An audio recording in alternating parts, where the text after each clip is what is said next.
The town of Silver Pine Hollow lay buried beneath a silence only winter could make. The mountains stood tall and skeletal, their ridges carved in snow, and the pine trees bowed beneath a heavy December weight. Out here where the nearest highway felt like another world, the air had a way of stilling everything. Sounds, memories, even breath. For most people, that silence was unbearable. But for Jonah Carter, it was survival. Once he had walked the hallways of FBI field offices, the kind of man other agents leaned on when the job was too dark, too dangerous. He had worn the badge, carried the gun, hunted the men whose names made the evening news crawl across screens.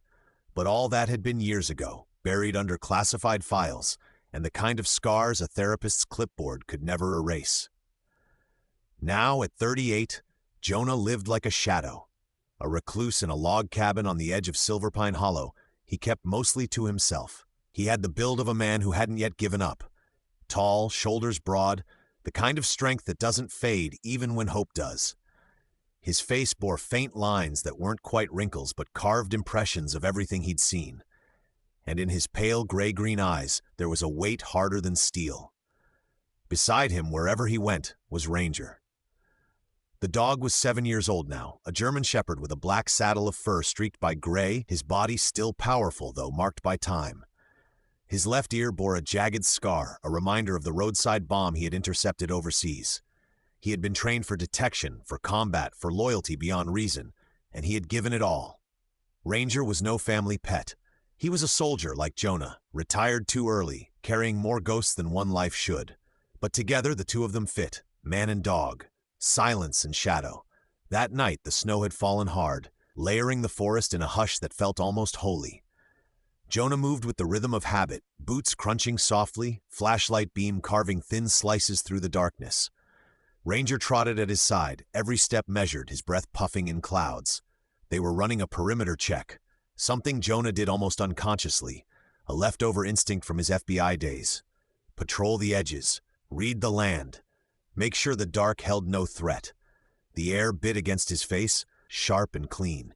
He adjusted the scarf at his neck, listened to the whisper of trees swaying in the wind. Nights like this, you could almost pretend the world was safe. Almost. Then he smelled it. At first it was faint, carried on the current like a memory of something burnt, but it sharpened quickly, acrid and heavy. Not wood smoke, not the comfort of a cabin fire, but something harsher. Plastic. Tar. Burning wrong. Jonah's head lifted, eyes narrowing. Ranger froze mid-step, nose tilted, ears snapping forward. A growl rumbled low in the dog's chest, instinctive, primal. Then came the sight, black smoke curling against the stars. Jonah didn't think. He dropped into motion the way he once had on raids, every muscle wired. He sprinted through the snow, heart pounding not with fear, but with the old adrenaline he'd sworn he'd never need again. Ranger surged ahead, a blur of sable and frost. The trees broke and suddenly the cabin came into view. It was 2 stories, wood frame, old enough that the paint had peeled down to scars of timber. But now it was an inferno. Flames leapt from shattered windows, clawing at the night like beasts loosed from a cage. The roof glowed red, edges collapsing inward with the hungry crack of timber splitting. The yard glistened in firelight, a twisted mirror of snow and orange. There were no sirens, no neighbors, no help. Just the fire and the dark. Jonah scanned the perimeter. No movement. No shadows except the ones thrown by the blaze. His training cataloged everything. Entry points, structural weaknesses, time left before collapse. And then, a scream. High, shrill, unmistakable. A child. The sound knifed through the roar of fire, cut through the ice in Jonah's chest. He didn't pause to calculate. He didn't wait for backup that would never arrive in time. He ran. The front door hung crooked on melted hinges, the frame warped by heat. Jonah drove his shoulder against it once, twice, then burst through. The world inside hit him like a wall. Smoke thick as tar, flames racing along wallpaper, the groan of timbers giving way overhead. "Stay low," he muttered out of reflex, though Ranger already knew. The dog hugged the floor, amber eyes locked ahead. Jonah moved fast, crouched, one arm shielding his face. His lungs burned with every breath, vision stung raw. He tracked sound the way he once tracked suspects, stripping away distraction until all that mattered was the whimper ahead. There, in the corner of the living room, half hidden by a toppled couch, 2 small figures curled together like frightened animals. Pajamas clung to their bodies, soaked in sweat and smoke. Jonah dropped to his knees. Hey, it's okay. I've got you. The first girl lifted her head, dark hair plastered to her cheeks, wide hazel eyes glassy with terror. Her lips moved, trembling. The other child, her twin, lay limp against her shoulder, coughing weakly. Jonah scooped the first into his arms, light as breath, and reached for the second. Ranger circled tight, barking once, urgent, as the ceiling above cracked with a groan. And then it came. A whisper so faint Jonah almost thought it was the fire. Don't let the bad lady take us again. The words stopped him cold. Not what he expected. Not help me. Not I'm scared, but a plea edged with something deeper. Something broken. He didn't have time to process. Another beam fell, exploding against the floor inches from Ranger's paws. The dog barked sharp, urgent. Jonah shifted both girls into his arms, clutching them tight against his chest. Hold on, he said, voice rough, and ran. The smoke clawed at him, heat licking at his back as he stumbled through the doorway and into the frozen night. The cold hit like a slap, snow biting his skin, but he didn't stop until they were yards clear. He dropped to one knee in the snow, laying the girls down gently, checking their chests, breathing, alive. Behind them, the cabin roared louder, collapsing inward with a sound like thunder muffled in cotton. Sparks lifted into the sky, swirling against the stars. Jonah's lungs heaved, throat raw, eyes burning. He pulled his coat tighter around the children, and Ranger pressed close, standing guard, eyes fixed on the tree line as if danger might still come. The older girl clutched his jacket, her small hand trembling. Don't let her, she whispered again, voice cracking. Jonah stared at her, heart pounding not from the fire, but from those words. The bad lady. Who was she? Why would a child say that while being pulled from hell? Snow fell harder now, hissing as it touched the fire. Jonah looked back at the ruins of the cabin, flames still gnawing what little remained. He knew two things with absolute certainty. These girls had survived more than fire, and whatever story they carried in their whispers, it wasn't finished yet. The ambulance doors slammed shut, muffling the chaos inside. Jonah stood in the freezing hospital parking lot, his coat still scorched from the fire. His breath came hard, fogging in the air. Ranger pressed against his leg, fur singed along one flank, but eyes sharp, protective. He'd carried those little girls out of hell itself, and yet the words still echoed in his head. Don't let the bad lady take us again. Not fire, not fear of being burned. Fear of someone. That thought unsettled Jonah far more than the blaze he had just walked through. Inside Silver Pine Hollow Medical Center, the town's only hospital, fluorescent lights hummed faintly. The halls smelled of antiseptic and pine-scented cleaner. Nurses hurried, voices clipped but gentle. The girls were wheeled into the pediatric wing, small, soot-streaked figures bundled in blankets, their wide eyes vacant, their lips refusing to form more than fragments. Jonah followed, silent, Ranger pacing like a shadow at his side. His boots tracked melted snow across the polished floor. He'd seen trauma before, in victims, in soldiers, in himself. But seeing it in children this small, it twisted something deep in his chest. Dr. Evelyn Shaw arrived within the hour. She was in her mid-50s, petite but steady, with silver-threaded hair tied back in a braid that brushed her shoulder. Her reputation stretched far beyond Silverpine. A child, they speak more in pictures than in words. When the pain is this raw, Evelyn murmured quietly to Jonah later. We'll start here. Jonah nodded, arms crossed, watching as Emily's small fingers hovered over the crayons before gripping a black one. Slowly, she began to drag lines across the page. Harsh strokes, jagged ovals, shapes that weren't houses or trees but shadows. The first drawing chilled everyone in the room. Two tiny stick figures, unmistakably the twins, crouched beneath the towering outline of a faceless woman. The woman's head was scribbled out in thick black crayon. One hand clutched a gas can, the other stretched wide, fingers clawed. Above the figure, flames sprawled in uneven orange streaks. Arya, sitting close to her sister, added a smaller detail, a belt in the woman's other hand. Jonah exhaled slowly. Ranger gave a low whine and laid his head on Jonah's boot, as though sensing his handler's pulse spiking. Later that night, Mara Lynn joined them. She was 32, a veterinarian who'd volunteered as a medic during winter emergencies. With auburn hair tied under a wool cap, she still smelled faintly of cedar shavings and antiseptic from her clinic. She crouched near Ranger first, gently cleaning the singed fur on his side before moving toward the girls with quiet patience. "Animals and kids," she said softly, glancing at Jonah. "They feel safety before they understand it. Let them lead." Jonah gave a brief nod, though his gaze never left the drawings piling on the table. Each page seemed heavier than the last. By morning, the twins had filled half the sketchpad. Most pages repeated the same faceless figure, always looming, always holding something threatening. A belt, a lighter, a canister. But one sketch was different. In the corner, drawn in crude brown lines, stood a tall figure with a beard. Beside it, shaky letters, RK. Jonah frowned, tapping the initials. "Do you know who that is?" he asked Evelyn quietly. The doctor adjusted her glasses, studying the lines. "Not yet, but repetition means memory. They aren't inventing, they're remembering." Detective Marcus Hale entered that afternoon. His presence filled the hallway long before his frame appeared. A former Army man turned investigator, Hale walked with a slight limp from an old combat injury, his cane tapping rhythmically on the floor.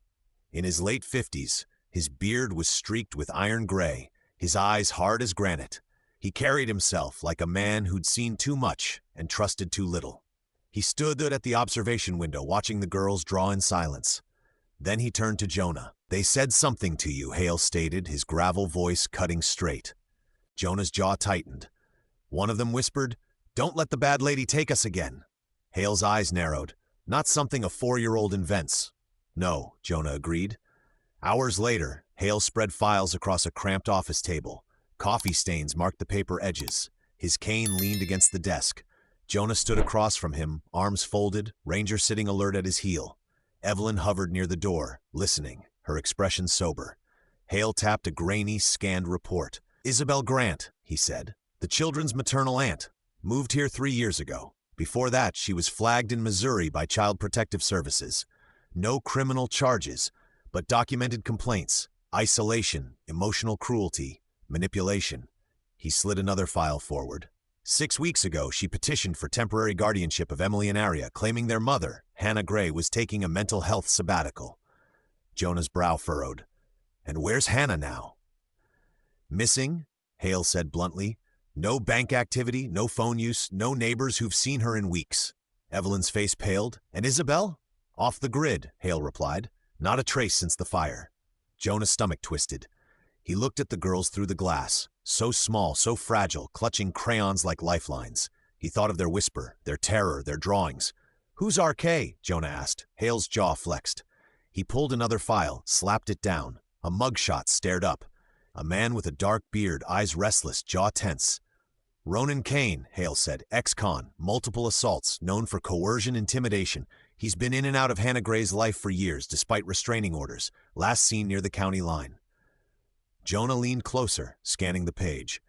Ronan's face, even in still image, radiated menace. The initials in the drawings. Exactly. That night, Jonah stood outside the girls' hospital room again. Inside, Emily sat cross-legged, clutching a stuffed unicorn singed on one ear. Aria lay curled against her, breathing shallow but steady. Evelyn sat with them, letting their crayons tell the story words could not. Jonah pressed a hand against the glass. Ranger leaned against his leg. "They're not afraid of fire," Jonah murmured to himself. "They're afraid of the people who lit it." Ranger tilted his scarred ear, amber eyes mirroring Jonah's thought.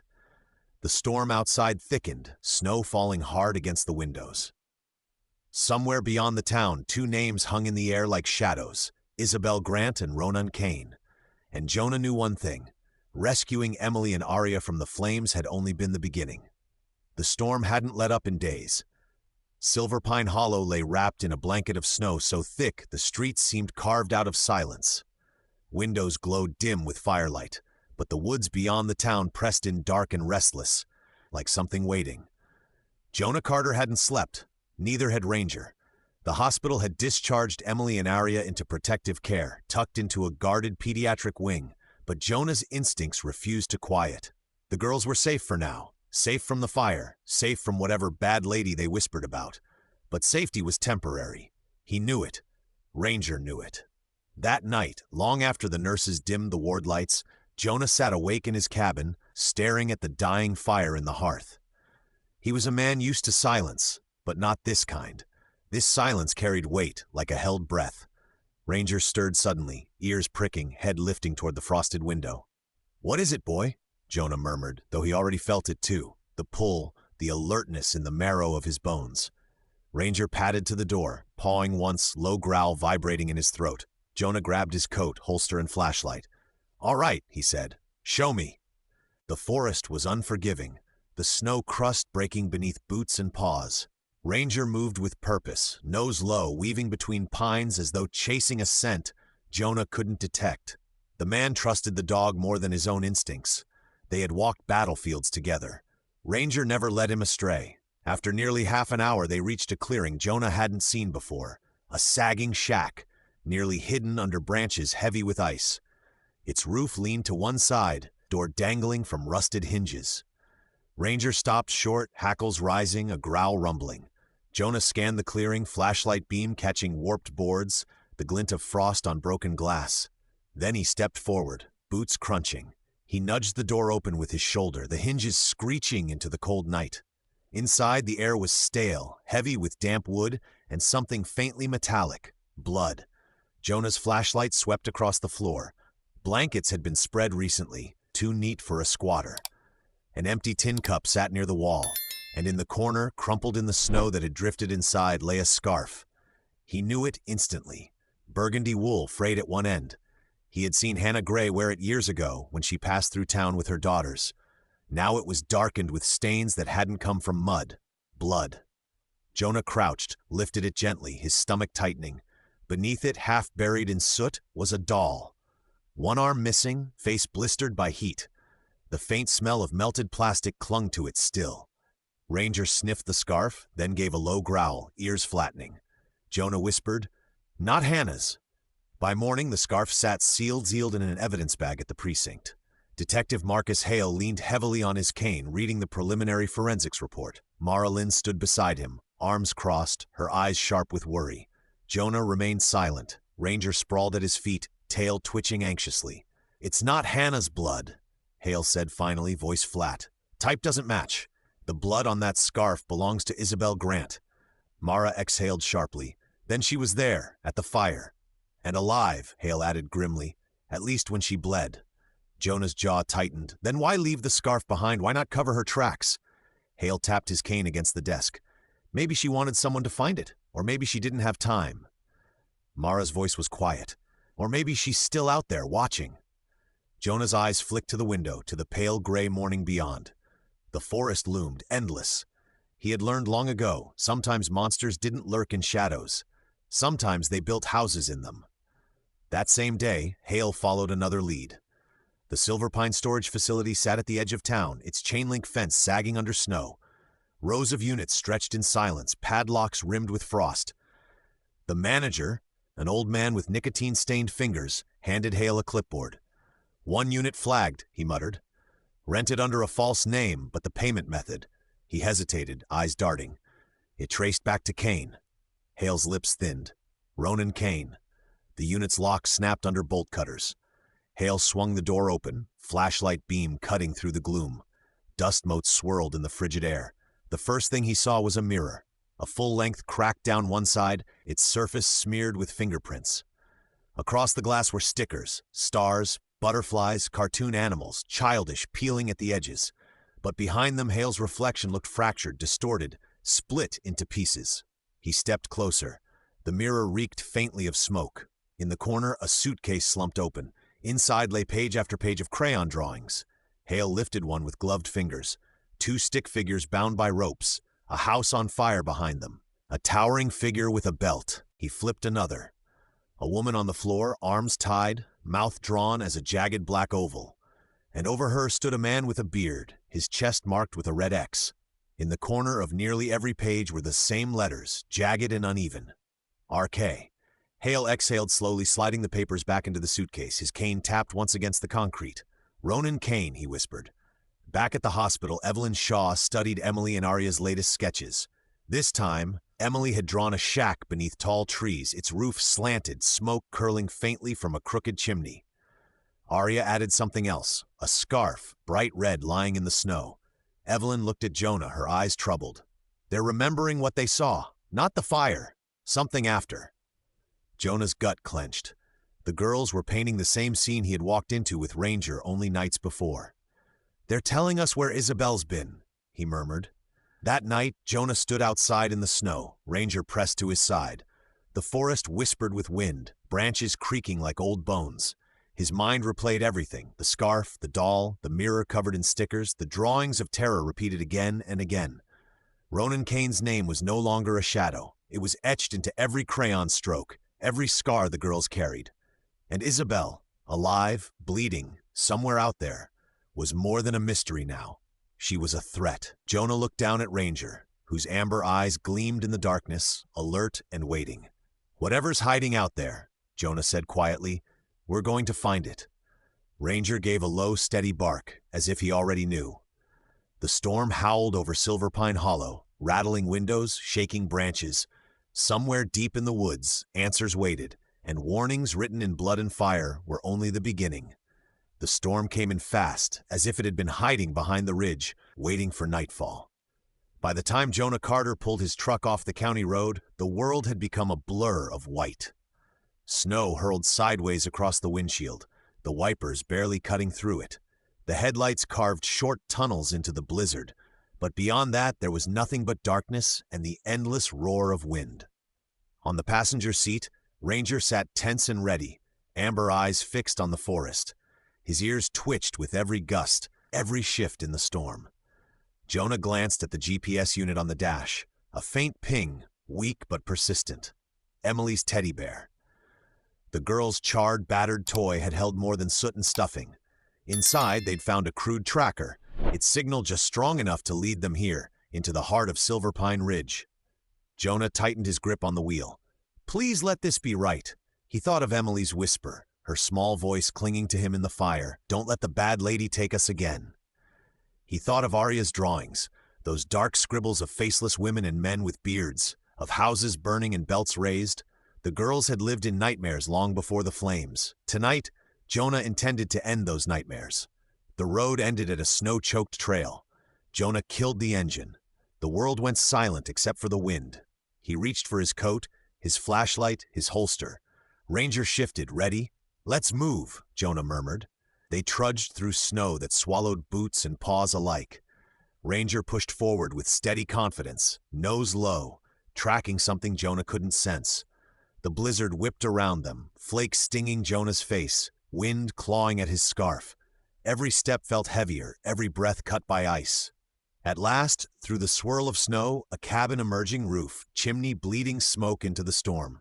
It crouched against the ridge like a predator waiting in ambush. Jonah slowed, crouching low. Ranger pressed to his leg. His flashlight stayed off.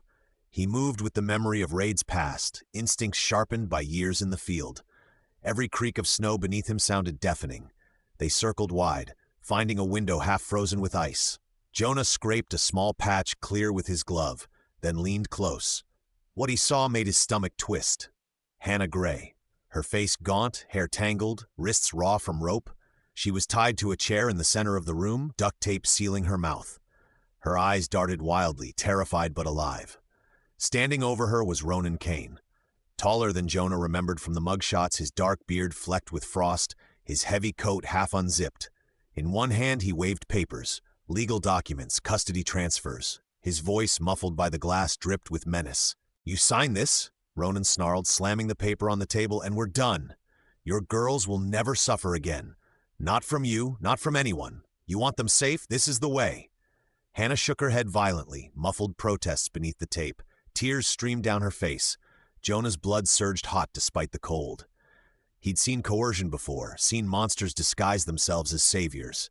But this was worse. This was a man stealing children through terror, through fire, through blood. Jonah shifted back from the window, his breath fogged, his hands steady on the holster. Ranger growled low, quiet, waiting. "On my mark," Jonah whispered. The back door was warped, its hinges weakened by rot. Jonah positioned himself, body taut like a drawn bow. One breath, two. Then he drove his boot hard against the frame. The door splintered, snow gusting in with the wind. Jonah surged through, gun raised. Ranger darted in low and fast. Ronan spun, startled. His hand darted for the drawer of a table. Jonah's eyes caught the glint of a knife. FBI, don't move! Jonah barked, though technically the badge hadn't been his for years. Old habits. Ronan sneered. You think like I don't know who you are, Carter? You're a ghost. Nobody listens to ghosts for the blade. Jonah slammed into him.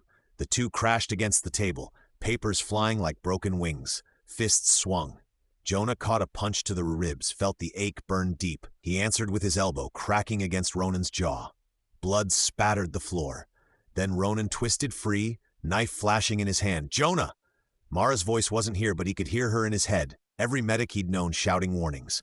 One slip, one mistake, and it was over. But Ranger was faster. The German Shepherd lunged, jaws clamping down on Ronan's forearm. The knife clattered to the ground as Ronan roared in pain, staggering back. Ranger shook once, forcing the man off balance, then released, circling, teeth bared. Jonah moved in. A knee to Ronan's chest, a twist of the arm, zip ties pulled from his coat pocket. In seconds, the man was face down on the floor, wrists bound tight, blood soaking his sleeve. Stay down, Jonah growled, voice hard, breath heavy. Ronan spat onto the floorboards, cursing. You think you've won? You don't even know who's pulling the strings. Jonah ignored him. His attention turned to Hannah. He crossed the room quickly, pulling the tape from her mouth. She coughed violently, tears streaming. You're safe now, Jonah said, voice softer, crouching beside her. His hands worked the knots on her wrists. Rope fell away, leaving raw, bruised skin. Hannah gasped for air, her voice hoarse. My girls, Emily, Arya, are they? They're alive, Jonah assured. They're safe. Her face crumpled. She sobbed, shoulders shaking. For a moment, Jonah let her lean into him, her body trembling like a leaf caught in wind. I thought Isabel would protect them, she whispered brokenly. She was my sister. My blood. I thought she loved them. Her eyes squeezed shut, the words spilling like confession. But she changed. She twisted. And Ronan, God help me, I didn't see it until it was too late. Jonah's chest tightened. He had seen this before. Families destroyed not by strangers, but by those closest, by the betrayal of trust. It cut deeper than any wound. You didn't light the fire, Jonah said quietly. They did, and they're not going to take your girls again. Ranger patted over, resting his head gently against Hannah's knee, as if to anchor her back to the world. For the first time in weeks, her sobs eased into silence. Outside, the blizzard screamed against the walls, rattling shutters, piling snow high against the door. But inside the cabin, Jonah felt the shift, the tide turning. Ronan Kane, bound and bleeding, glared with hatred that could have burned another house down. But hatred wasn't enough now. His power was gone. Hannah, fragile but alive, clutched her arms tight around herself. The papers Ronan had shoved at her lying crumpled on the floor. Jonah stood, his breath steady, his eyes hard. It's over, Kane. Ronan laughed, bitter and raw. Over? You don't know Isabel. She's still out there. She's the fire you can't put out. Jonah's jaw clenched. He glanced at Ranger, then back at Hannah. Maybe Ronan was right. Maybe Isabel Grant was still out there in the storm, waiting. But tonight, Jonah had pulled one mother back from the edge. Tonight, he had made sure two little girls still had the chance to whisper mommy again. And as the wind howled over Silver Pine Ridge, Jonah Carter knew one thing with certainty. The fight was far from finished. Snow still churned over Silver Pine Ridge as flashing red and blue lights cut through the storm. Officers wrestled Ronan Kane into a cruiser, his wrists bound, his dark eyes still burning with defiance. His shouts carried even through the wind, curses, threats, promises that Isabel would finish what he started. Jonah Carter stood in the blizzard, chest heaving, his knuckles split and raw. Beside him, Ranger sat steady, fur bristled but eyes calm, watching as the monster who had haunted Emily and Arya was finally caged. Inside the cabin, the search began. Flashlights sliced through the wreckage, beams catching papers scattered on the floor. A detective's voice broke the silence. Carter, you'll want to see this. Step back inside. On the table lay a folder of fake passports. One for Ronan, two for the girls. Each bore new names, false lives. Their destination, Alberta, Canada. Jonah's jaw tightened. Ronan hadn't just threatened Hannah. He had been preparing to erase the girls' identities, smuggle them across a border where no one would look twice. This was never just about custody, Jonah muttered. It was abduction. The detective nodded grimly, and maybe worse. Days blurred together in the storm's aftermath. Silver Pine Hollow whispered with rumor and fear, but the official word spread fast. Ronan Kane was behind bars. Yet one shadow remained. Isabel Grant. For nearly a week she was nowhere. No footprints in the snow, no sightings on the roads. Until a trucker, stopping at an abandoned gas station 3 towns over, called in a report. A woman inside, half frozen, muttering to the walls. Jonah and Marcus Hale arrived with deputies. The gas station's windows were shattered, the wind whistling through. Inside by the bathroom door, they found her. Isabel was a shell of the woman she once was. Clothes torn, cheeks hollow, hair tangled like black rope. Her lips moved ceaselessly, whispering the same words again and again. "I didn't mean to hurt them. The fire cleanses, the fire cleanses." Jonah's stomach turned.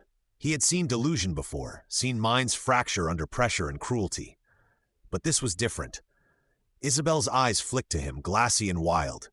For a heartbeat, he thought she recognized him. Then her gaze slid past into nothing. She didn't resist when deputies lifted her gently, wrapping her in blankets. She simply repeated her mantra, rocking like a child. Evelyn Shaw would later say Isabel had long been unraveling, that her obsession with cleansing had twisted into something dangerous. But that night, Jonah didn't see a villain. He saw a woman lost to shadows of her own making, and 2 little girls who had nearly burned for it. Back at the hospital, Hannah Gray was slowly healing.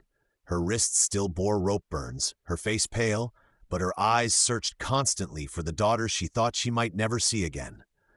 That reunion came quietly, in a small room with pale yellow walls. Emily and Aria sat on a bed, clutching crayons as though they were lifelines. When Hannah stepped inside, her breath hitched.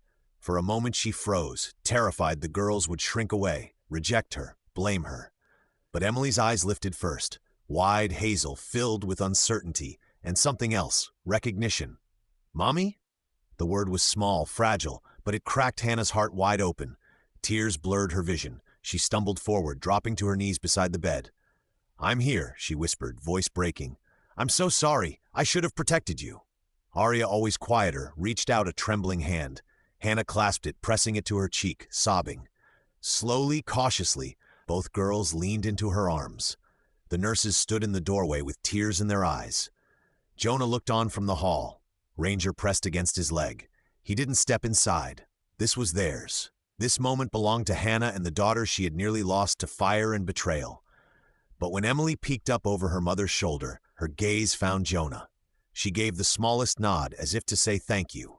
Jonah's throat tightened. He nodded back, once. Ronan's trial never came. He pled guilty to multiple charges, his lawyers admitting the evidence was insurmountable. Isabel was transferred to a secure psychiatric facility, her condition too unstable for prison.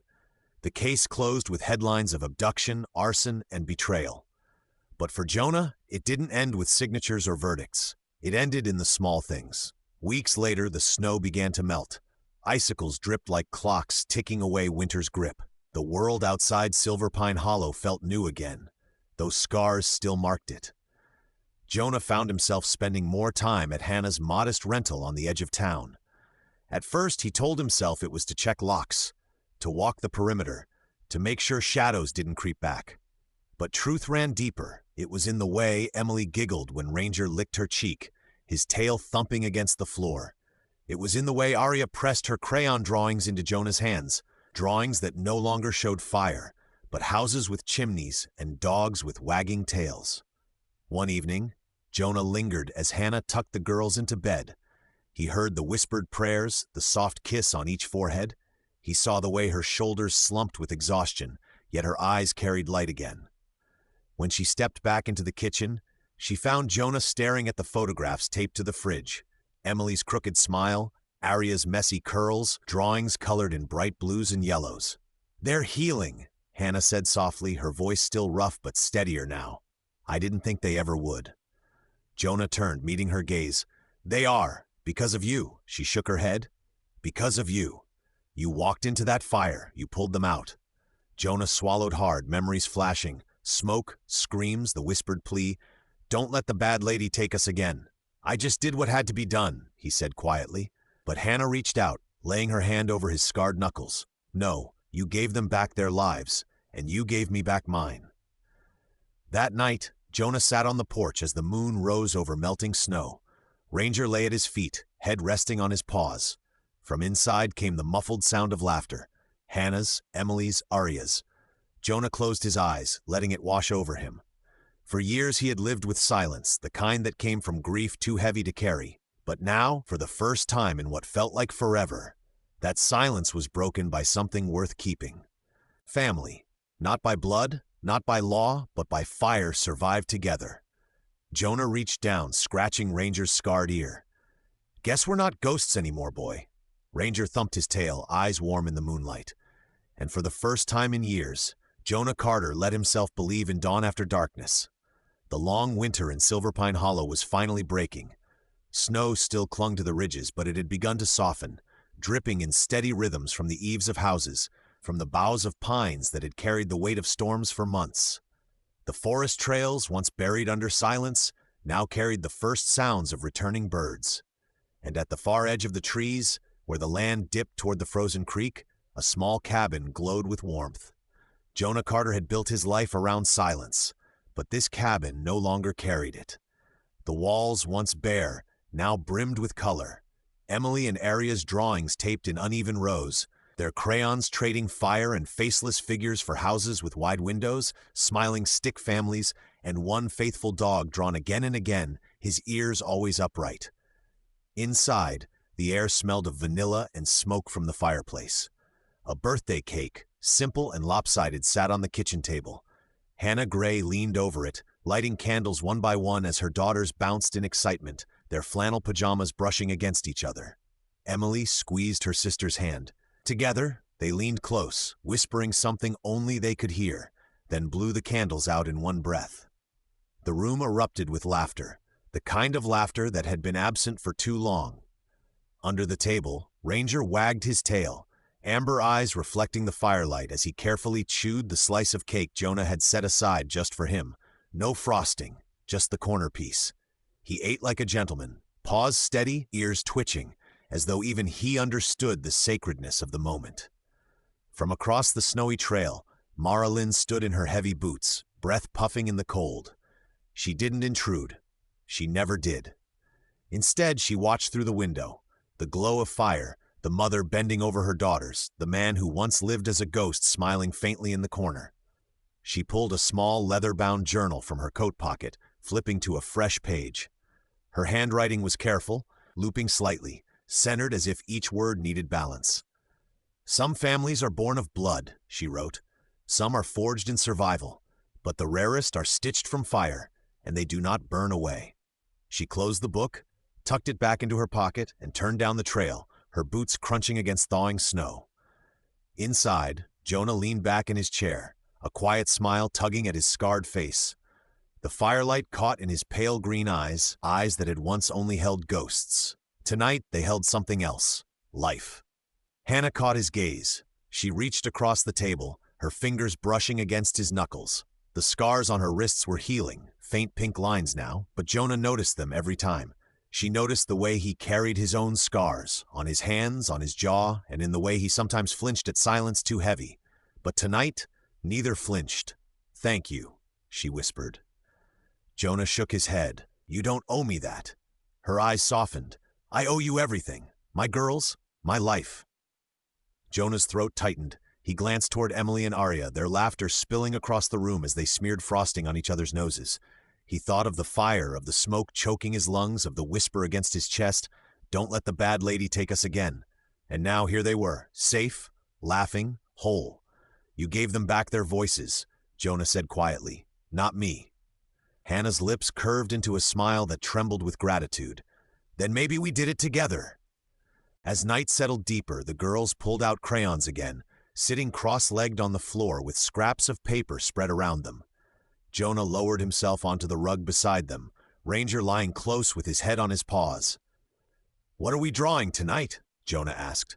"A home," Emily said simply, dragging a green crayon across the page. "With a big window," Arya added, her curls bouncing as she pressed down with a yellow crayon. Jonah smiled, awkwardly picking up a crayon of his own. His stick figures were clumsy, uneven. The girls giggled, correcting him, their small hands guiding his larger one.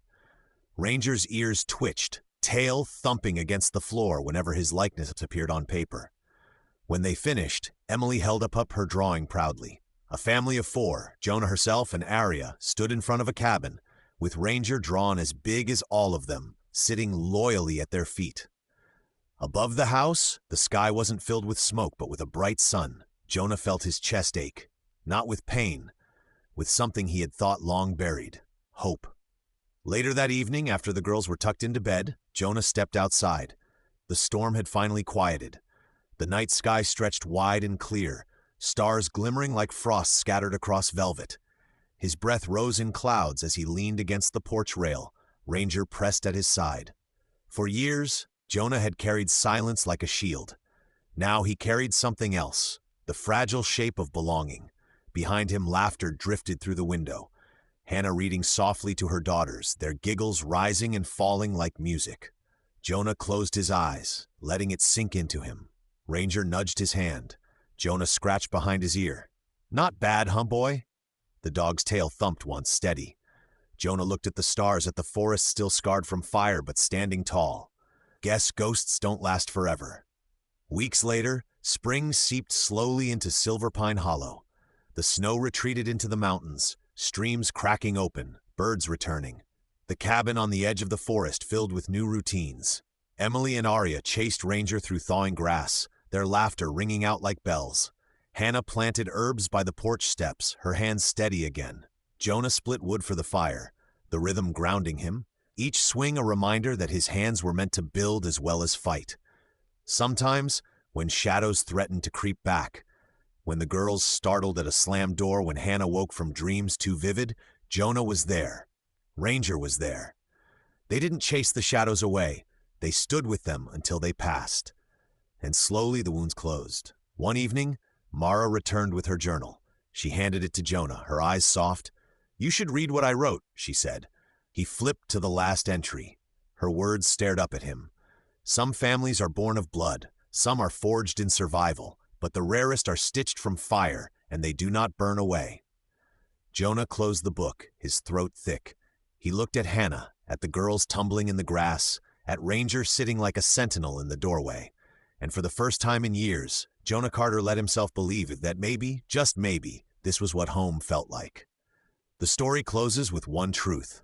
Love, loyalty, and courage can cut through fire, storm, and shadow to create a home worth fighting for.